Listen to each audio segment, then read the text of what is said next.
Hello and welcome to the Automotive Anecdotes podcast, the podcast that's normally for all that useless information your friends would rather you not talk about. But these episodes are a little bit different. We are joined by some very special guest panelists to talk about the future of motoring and more specifically, the future of what's going to fuel it. I am the layman here. My name is Martin Clayton, on Twitter as @BobClayton92. Hi, I'm John, so your usual host for the other Automotive Tales podcasts, and @JohnMSM on all social media outlets. Hi everybody, my name's Graham Bennett. I've been brought in to join the discussion to present the views on hydrogen.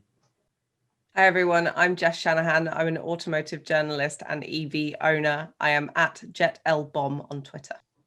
So you join us at the end of the line, episode 5 of 5. And over the last 3 episodes, you have heard pretty much a very thorough overview of each of the 3 potential alternatives for petrol and diesel cars, or the ICE. We had, way back in episode 2, EVs, we've had hydrogen, and then we, of course, have had John with synthetic ICE or synthetic fuels for ICE as well.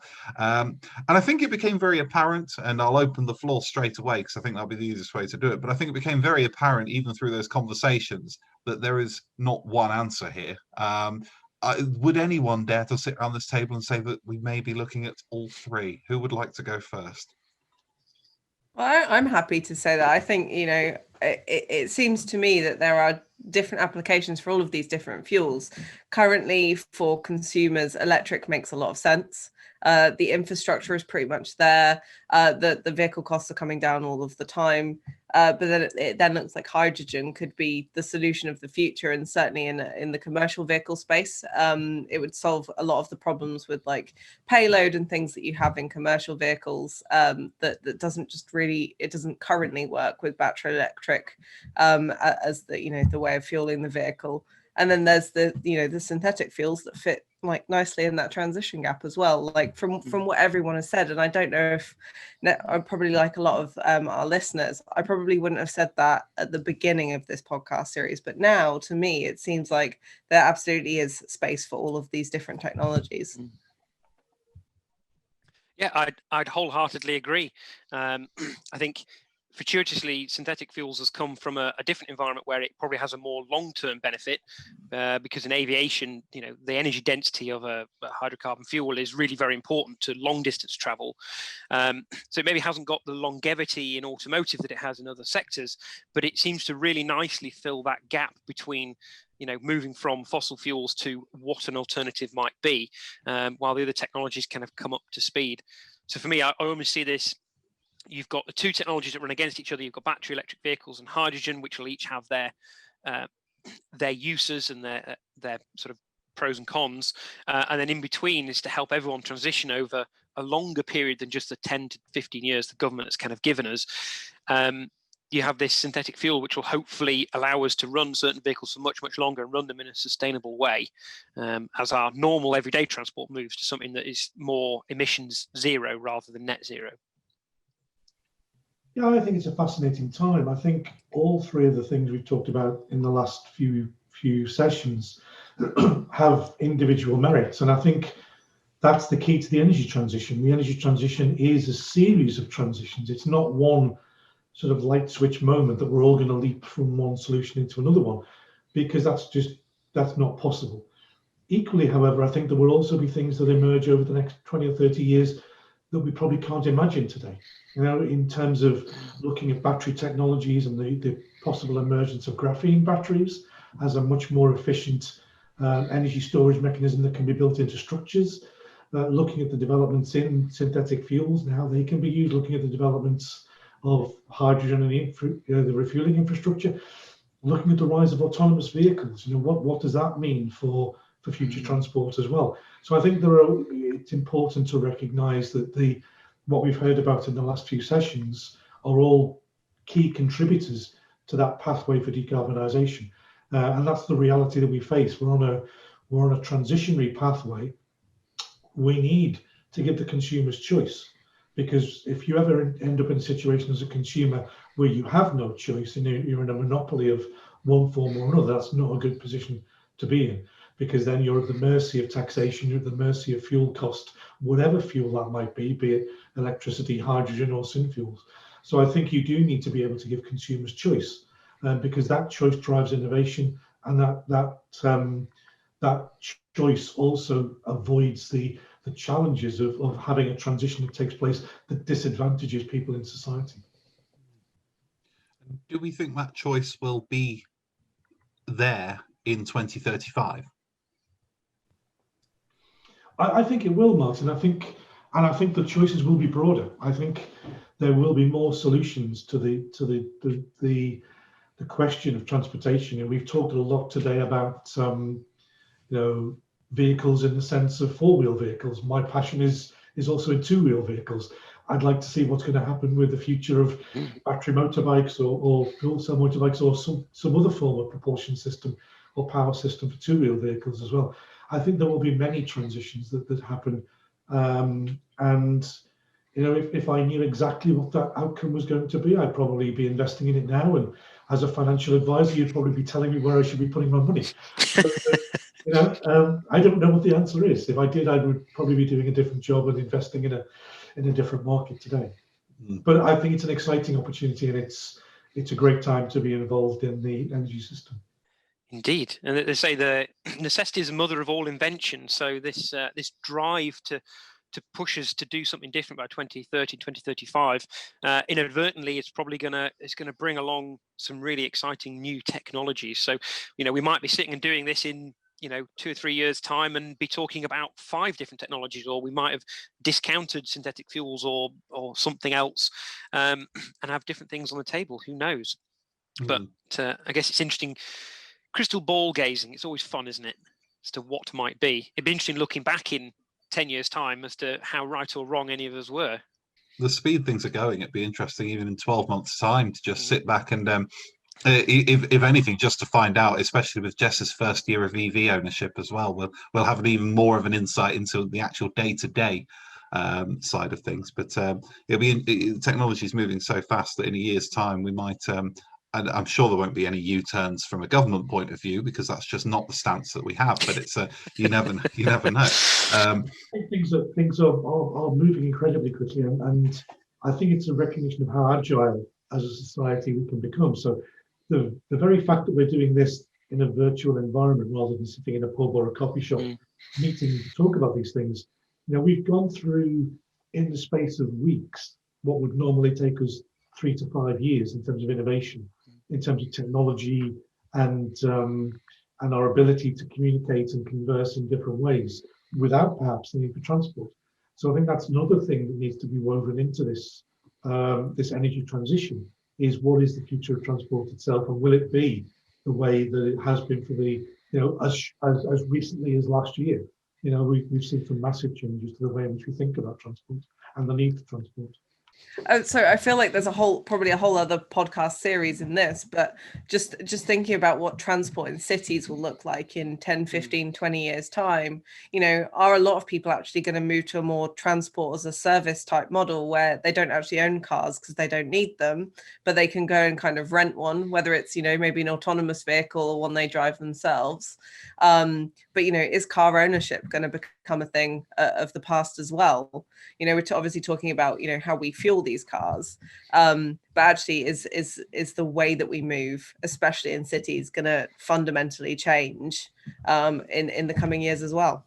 Well, that's an interesting point, because policy obviously is written now for what was 2050 based on how we live now, but if we move to a service proposition, then actually it's not down to the the individuals, it's just down to the suppliers of those kinds of services, aren't they? So it's definitely an interesting one. And saying that, do when you think about movement in cities and movement between cities, like Graham said there, it's the bigger picture of, for example, are we presuming that trains are going to be bimodal or electric for the rest of their lives? Or I know that there is a hydrogen train being tested, so I suppose there is a bigger picture there as well. And then we find ourselves on a 30 episode long series of all the different methods. So it's a fascinating subject, but it sounds like for now all three will complement each other, but it all depends on how the world moves in that time as well. Absolutely, and you're right. Coming back to the point about what will city transport look like, we're already starting to see some of those things. So there was an interesting video I watched the other day.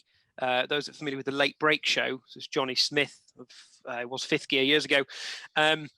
He reviewed, it's called the Citroën Ami. I had to go and find it because I couldn't remember what it's called, which is kind of the French manufacturer's idea of what the future of city motoring might look like. And these tiny sort of 1 or 2 person pod type vehicles that can be, you don't own it, you just rent it. You walk up to it and point and use, park it up, and then that's it, you walk away. It's not your responsibility to look after. And I think that reality is it's almost here. I haven't used any of the services yet myself, but I'm aware there are already some in London where you can literally approach and use a vehicle, a bit like renting a car, but for half an hour rather than a weekend or a week. And I think that will change the face of motoring, because that brings a whole new set of challenges that we haven't even considered with this. Is how do you charge a car that could be in one of 1,000 different locations around the city when a user's dropped it off? And is electric the best for that? Is hydrogen the best for that? Is synthetic fuels the best for that? So yeah, as you say, there's a whole range of potential technologies we could talk about in the future. Maybe we'll do some more of these if people like the content and are interested. Then maybe we can get people on to talk about what we think the future of very specific areas might be. I certainly think I saw something interesting a couple of weeks ago when it comes to haulage. One of the new technologies I believe they're actually already trying in Europe is kind of crossover from the train world, is having a pantograph system on the inside lane of the motorway. So when lorries pull onto the motorway, they can switch off diesel engines or whatever propulsion system they've got. They raise up the little electric contacts and they can run on grid electricity while they're trundling for however many hundreds of miles along the inside lane of the motorway. So there's some fascinating solutions that are coming out of the woodwork, I think, at the moment. I think there is, John. I think all I would appeal to people to do is to continue to think about the whole systems approach. So whilst, and you mentioned in one of the earlier podcasts, the government's latest 10-point plan, I think there are some good signposts in the 10-point plan, but in my humble opinion, it's not integrated enough. It doesn't talk about how one initiative supports another one. So, yes, the idea of having pantograph-based HGVs on the motorway is fine, so long as you've reinforced the grid. And to do that, you need to know how much electricity you're going to need, where's it going to be, and what sort of power supply, because you've got to be careful not to rob Peter to pay Paul. And that's why I think also when you look at the whole systems thinking, the 3 types of solutions we've talked about today all can potentially play a role, because you need to have diversity, you need to have a resilient energy system to be able to accommodate the changes that we need to make. It's a really interesting point, actually, because the 10-point plan talks a lot about how we're going to fuel the battery electric vehicle revolution that they're suggesting is going to happen.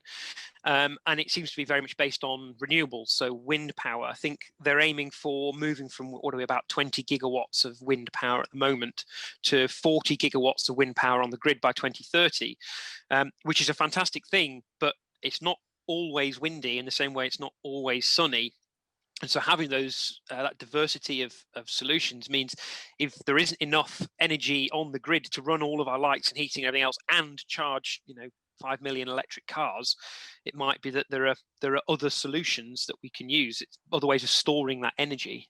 Yeah, correct. And if you just as a slight diversion, if you turn the next page over, you'll find another reference to increasing the number of heat pumps on the system by to make them 600,000 a year.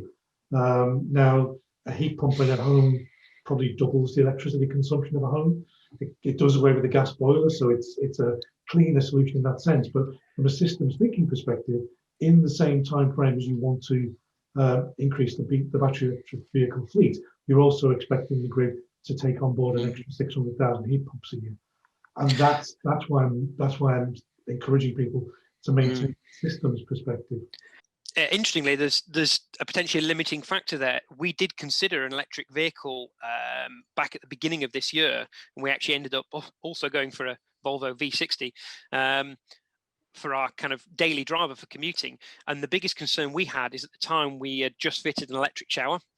We were looking at an electric oven for the new kitchen.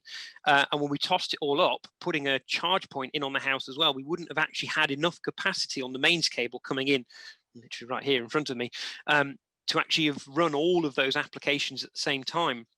And so when you talk about looking at the bigger picture, there is just a bigger picture even of your own house and the infrastructure you've got set up there, and whether actually most of the UK's housing stock is capable of running some of these technologies or not.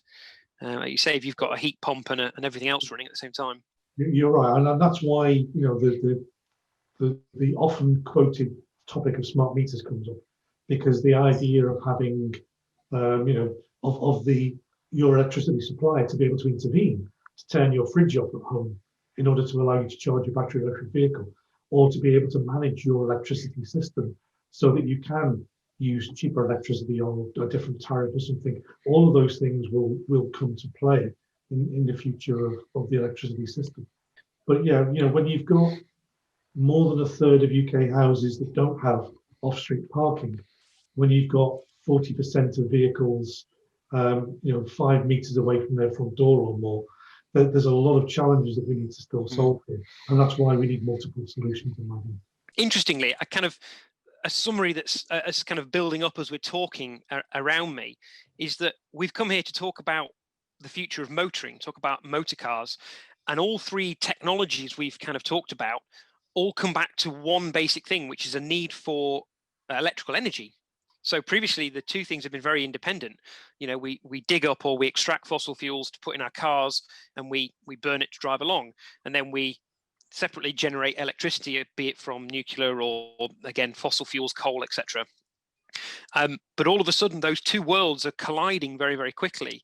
And whenever we've talked about a future technology or what the future looks like, quite quickly, we end up coming back to, well, what does that mean in terms of, your house? Because if you plug your electric car in, the grid that's got to support the additional electric vehicles, or in the case of the other technologies, has got to provide the energy for producing hydrogen or for capturing CO2 and the processing of putting those together. And I think for me, the realization out of the back of all of these discussions is that actually the future of motoring is very much focused on the energy industry, and what we do as a country with our energy supply, that may well dictate what the future of motoring looks like. Oh yeah, I completely agree. And I feel like a lot of people are quick to put all of their eggs in one basket, so to speak, in terms of like, right, electric is the solution. And although they'll address the challenges, that there's never any kind of plan for what's coming next. And especially kind of from the government, it's like, right, we're going electric, here are the things that we're going to do. But they're not addressing really specific challenges, like on an individual level. So certainly with, people don't have off-street parking, like how can you expect them to, charge their vehicle? And yes, charging infrastructure and power and everything and all of the technology there is improving. But, you might be able to charge your car in 10 minutes or so, which is closer to the process and the time of, fueling an internal combustion engine vehicle. But I feel like no one's really addressing the fact that actually, well, if an electric car doesn't work for you, maybe a fuel cell vehicle, a hydrogen vehicle might work for you. And you know what, if you're a classic car enthusiast and you're not going to do some kind of retrofit of, batteries and electric motor, then there are these synthetic fuels that are going to kind of fill that gap as well. Very, very, very much agree with you, Jess, that the way in which the system builds out. So we, at the moment, people are talking about, we'll have one electric vehicle in the family. We'll test it out. But the reality is most houses have 2 or more vehicles. So that's an additional thing to think about when you're thinking about, can you run 2 extension cables to the house for your future fleet, for your future electric fleet? So you do need some resilience. You need some degree of diversity in the transport system to allow different alternatives to meet consumer expectations.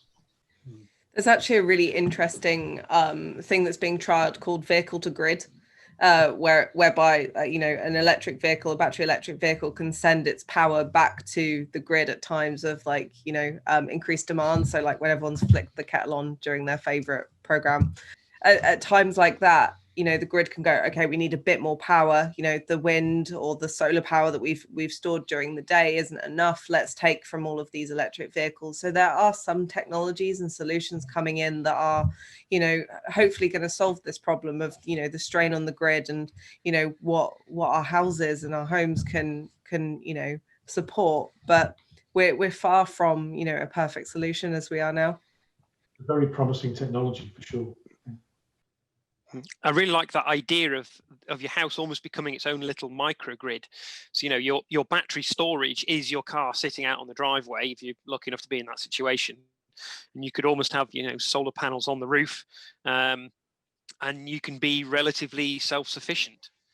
I know years ago there was a chap in America who was trialing this whole self-sustaining lifestyle, where he had he had a lot of land to use. He had a whole load of solar panels. He had a field or two of solar panels, and he was using that energy to produce hydrogen through electrolysis. He was storing that, and then at night he was using that back through a fuel cell to keep the lights on. But he was also tapping it off to put into his car. He'd converted his car to run a combustion version of hydrogen use rather than a fuel cell use. And he was trying to prove that with enough development, you could almost be completely self-sufficient. And I think in certain isolated cases where you've got the land and the space for the technology, it could almost become the future. Some people actually come off the grid and can power their whole lives from a combination of these renewable technologies. And it might be, instead of storing hydrogen to put into a car and to burn in a fuel cell, that solution would be a big roof full of solar panels charging your electric car during the day if it's plugged in, if you're working from home, as we all are at the moment. And then when it goes dark and you want to turn the lights on, or you want to put the telly on, actually the car offers that extra power. So there's a number of different kind of potentials of how that might come to fruition. But I find that idea really interesting, that we could almost become self-sufficient again rather than relying on the grid. It's an interesting topic. I mean, it's another one of these things for future discussion, I think, John. But you describe it as a democratization of energy. That in fact, yes, vehicle to grid and things like that, and solar have tremendous capabilities to be able to allow us to run the energy system in a different way. The question for the future perhaps is, who controls that? So do you decide whether you want to give your solar electricity away to your neighbour because they're perhaps in your local community and the local village wants to develop its own system, or do you allow the energy provider to take your electricity away and give it to somebody else and maybe pay you for it? So there's some interesting discussions absolutely about how the electricity system should develop for the future. I think that was a fairly substantial conclusion that basically said which one's the future, EVs, hydrogen, or synthetic fuels, and we've answered with yes. To simplify, but no, obviously it is a vastly complex subject, and I have a feeling we'll probably be revisiting this much sooner than we thought. I think obviously we'll go around and say goodbyes very shortly, but I think the only thing that it would be wrong to do after mentioning it so many times, it'd be wrong if we didn't do it. But Jess, is there anywhere that people can follow your EV journey as you go through your first year as an EV owner? Yeah, absolutely. I have a YouTube channel under my name, Jess Shanahan. You can find me on YouTube, and I'm trying to give a very, very honest and straightforward kind of view on what it's like to be an electric car owner, from the view of a car enthusiast and a petrol head, but also from a more practical sense of, am I going to run out of miles when I'm trying to do a long journey, and how am I finding chargers and all of that kind of thing. So yeah, just search for my name, Jess Shanahan, on YouTube, or I'll be posting everything on Jet L Bomb on Twitter as well. Well, thank you very much for your time on those discussions there. Hopefully it's been enlightening for you listening as well. But it just leaves me to say, Jess, a big thank you for your input on this one. Thank you very much. It's been great to be here. And Graham, thank you as well for joining us and taking time out of your schedule. Thanks, Martin. I enjoyed taking part in the discussions. Brilliant. And John, I'm sure we will be back. But thank you for co-hosting with me, or taking your specialist role in this week's episode. And we will see you all very soon to continue the discussion. Excellent. Goodbye. Thank you.